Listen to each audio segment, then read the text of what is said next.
Today we're going to walk through a Mehron character kit. This is the witch kit.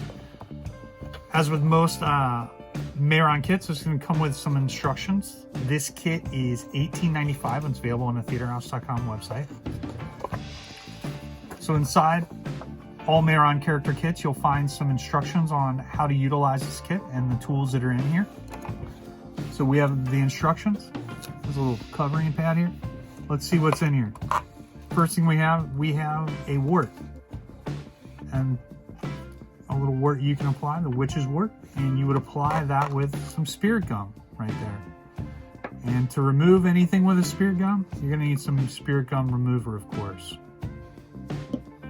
For the witch's teeth, that decay, and so that's some tooth effects, and that's some decay.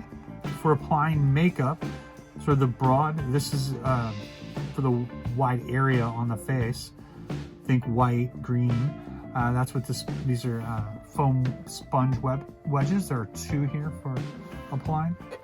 This is a makeup remover palette.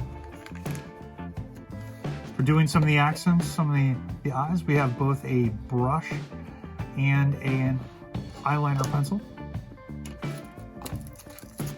Some Q-tips for makeup application. We have a 5-color palette. We have some color set powder right there. Color set sponge. And of course your 5 colors. This is $18.95 and you can find this on the theaterhouse.com website. And this is significantly cheaper than buying these items individually. You can save a bunch of money by picking one of these kits up. It's $18.95 and it's available on theaterhouse.com.